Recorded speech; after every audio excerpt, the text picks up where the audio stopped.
আওয়ামী দুঃশাসনের সময়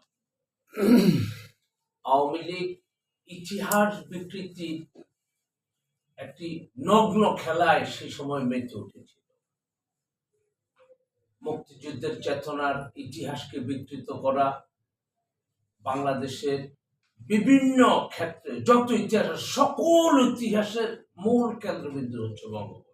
এই ছিল আওয়ামী লীগের প্রধান উদ্দেশ্য, যে সকল বিষয়, সকল চেতনার কেন্দ্রবিন্দু।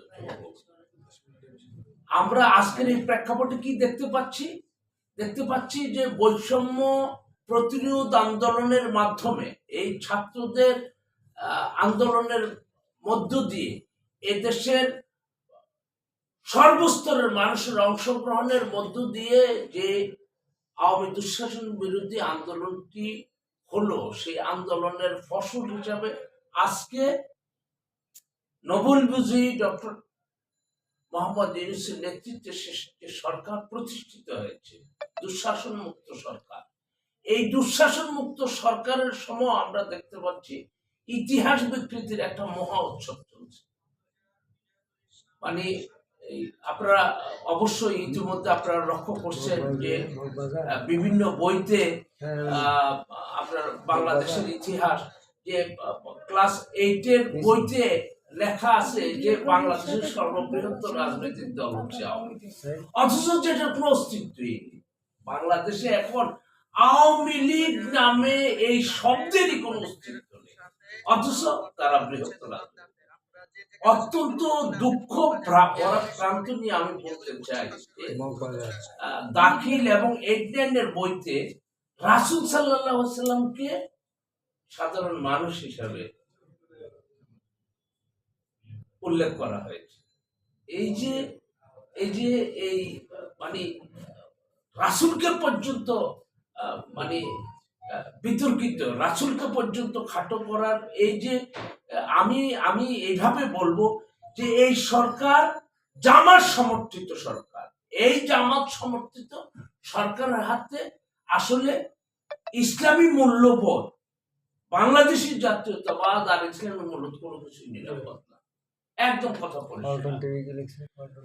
যাকে সৃষ্টি না করলে আল্লাহ জগৎ সৃষ্টি করতেন না, যাকে রাহমাতাল লিল আলামিন হিসাবে জগতে প্রেরণ করেছে, তাকে বইতে লেখা যে দয়াল রাসূল সাল্লাল্লাহু আলাইহি ওয়াসাল্লাম সাধারণ একজন মানুষ। এই যে মানে কোমলমতি শিশু কিশোর বা যুবকদের মধ্যে এই যে রাসূল, মূলত এটা তো আসলে ইহুদি নাসারাদের একটা চক্রান্ত।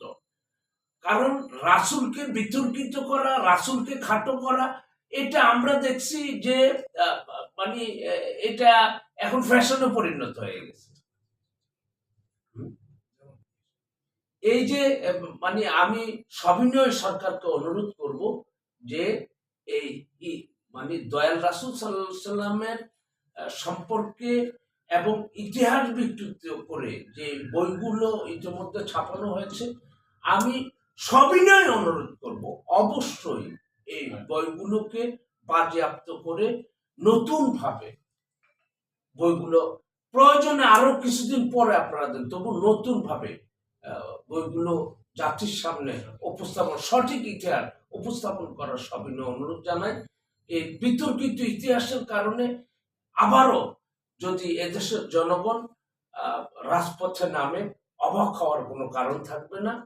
মানে ইতিহাস বিকৃতির এই মহা উৎসব আমি আশা করব এই সরকারের মাধ্যমে সমাপ্ত ঘোষণা হবে। আপনাদের সকলের প্রতি অনেক অনেক কৃতজ্ঞতা জ্ঞাপন করছি। একটু আপনার নাম পরিচয়টা দিয়ে শেষ করুন।